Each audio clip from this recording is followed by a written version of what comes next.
SBMM, or skill-based matchmaking, has been a hot topic of discussion ever since it came to light. Some say it's ruining the social side of gaming, and others say it's making gaming more accessible. Personally though, I'm not a massive fan.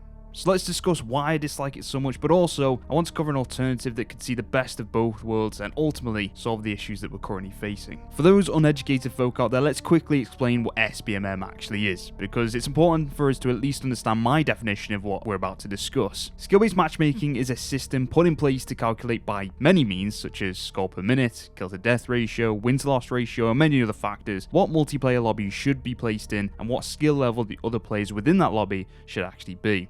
In theory, giving everyone a fair and equal experience, especially for those newer players who don't want to be stomped into oblivion because they joined the party late. In theory, this sounds great, and I'm definitely not blind to what the intentions are here and how the intention was to implement a more positive playing experience for all skill levels. However, the balance of life, the yin yang of the universe, strikes once again. With the implementation of SBMM have come some unforeseen problems. Problems that are so frustrating, many players are calling out SBMM for killing the social aspect of multiplayer gaming, especially in popular titles such as Call of Duty. So let's contrast and compare the positives to the negatives here to reveal how trying to force a system like this into multiplayer can negatively impact the overall experience. First of all, let's focus on the new player experience because I genuinely think this is the most favourable stance for having SBMM in a game. At first glance, it seems like common sense to have lobbies where newer players come across other new players or even lower skilled players, right? But this is where it falls apart slightly. One, how do you distinguish a new player from a bad player?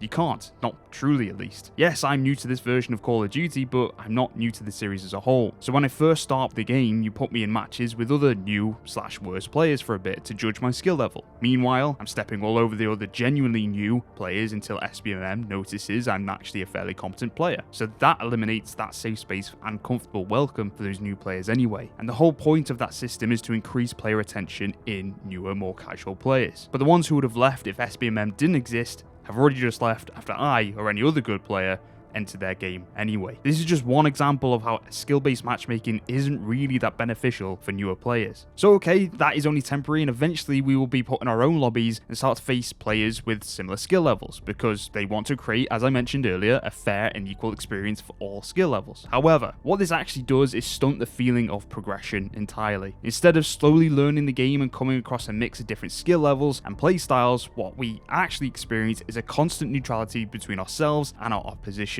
The system aims for you to go, say, 15 to 15 on your KD every single game. If you're playing any type of game mode and the enemy gets the best of you the same amount of times you get the best of them, that's not having a bad game or an average game or whatever that means to you. In the eyes of SBMM, that is the perfect game, because everyone is equally matched. But what that fails to translate into is actually having fun, because 3 games in a row of you getting close or bang on neutral is just not that inspiring. And that's not you being bad or average, that's the system doing its job perfectly. So what happens as a result?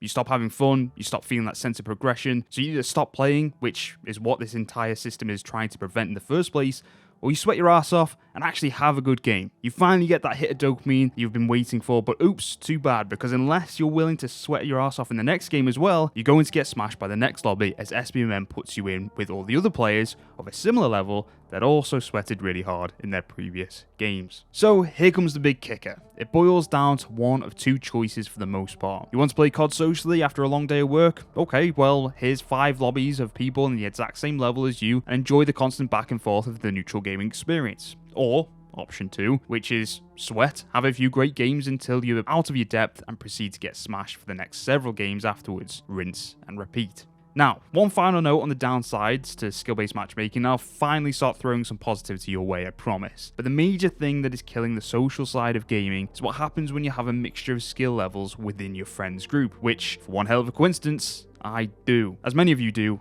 I'm sure. I would classify myself as a fairly average player when it comes to the FPS genre. I'm not someone that consistently smashes kill streaks, but I rarely go negative. However, I have a friend that is very casual and doesn't really care about being great, but wants to have fun, of course. Then on the flip side, I have a friend that's actually really good at FPS games. So what happens when we all team up for some 6v6 on COD, for example? Well, I'll tell you what, my good friend has the time of their life, as he actually now plays against worse players due to the lobbies taking myself and my worst friend into account. I, on the other hand, either get absolutely stomped because we have been bumped up a skill grade thanks to my amazing friend, or I go a solid neutral time and time again.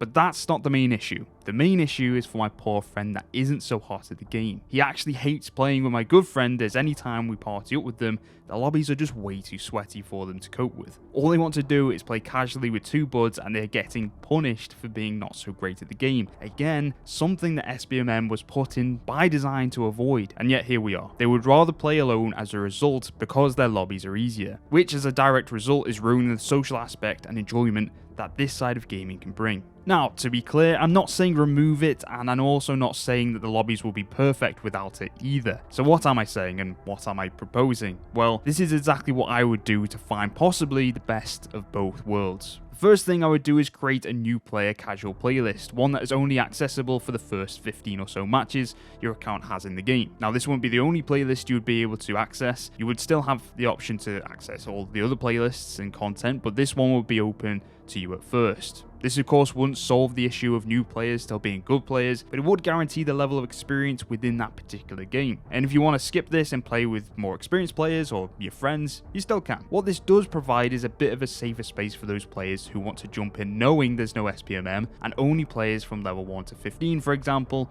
will be in those lobbies, whilst you still have your training wheels on, getting used to the maps and other mechanics. Then in addition to this, you would simply split the SBMM playlist and the casual playlist. They will fundamentally be the same in terms of the game modes available. The only difference is the casual playlist. There will be no SBMM, and you'll come across lobbies with a mix of skill and playstyles, and obviously SBMM will be its own playlist to the side. And maybe you call it ranked or something and provide extra incentives for playing it, like an overall skill rank you can toggle on and off, so you can show it off to other players. But more choice is usually a good thing, right? You don't even have to call it ranked if that's too off-putting, just call it something stupid like tier 1. I mean, why did they even change the name of hardcore anyway?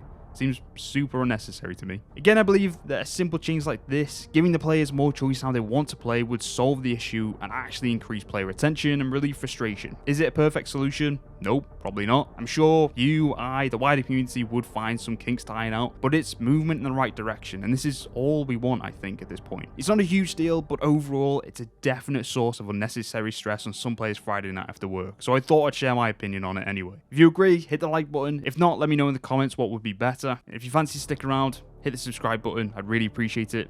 And until next time, guys, cheers.